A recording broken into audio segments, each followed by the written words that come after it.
Alright, magandang araw po sa inyo lahat at unang araw ng Oktubre, pag-usapan natin ang mga kinakailangan ng ating mga biyahero pa uwi ng bansang Pilipinas.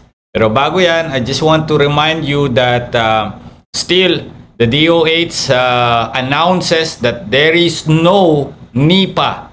Ano bang pangalan ng bagong virus na to? Nipah virus na naitala sa bansang Pilipinas. In fact, naglabas nga po sila ng advisory over here.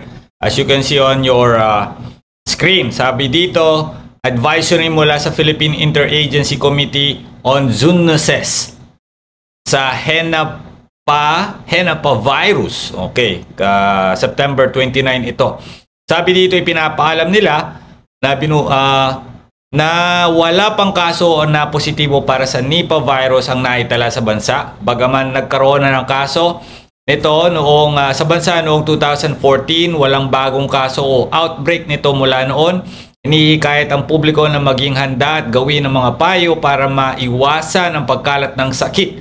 Sa ngayon daw ay hindi nila nire-rekomenda ang pagsuspende ng klase o pagpasok sa trabaho. Ang Henapah virus na karaniwang matatagpuan sa paniki o sa fruit bats, flying foxes ay isang pamilya ng mga virus na kinabibilangan ng Nipah at Hendra virus. Nagdudulot ito ng sakit sa mga baboy, kabayo, aso at sa tao sa pamamagitan ng direktang kontak sa dugo, ihi, dumi, laway, respiratory droplet at mga kontaminadong pagkain o prutas. Karaniwang sintomas nito ang trangkaso na maaaring magdulot ng komplikasyong nakamamatay tulad ng encephalitis, o pamamaga sa utak at sakit sa baga.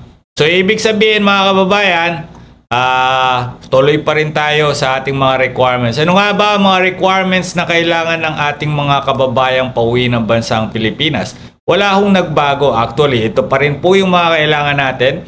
Passport, visa, ticket, e-travel pag kayo ay pauwi ng Pilipinas.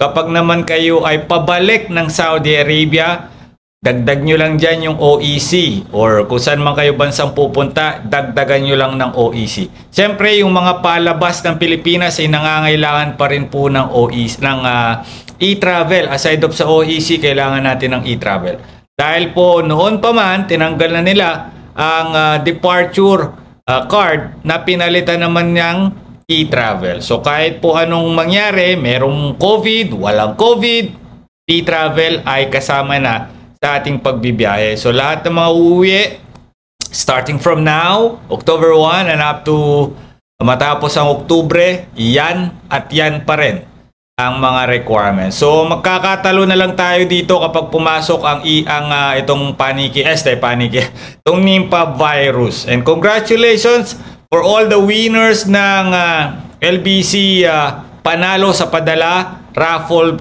promo.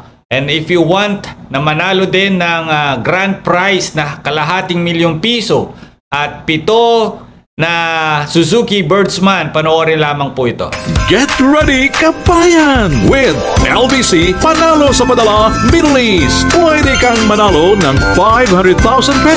Brand new Suzuki Birdman Street Maxi Scooter. Other exciting prizes sa aming grand and monthly draws.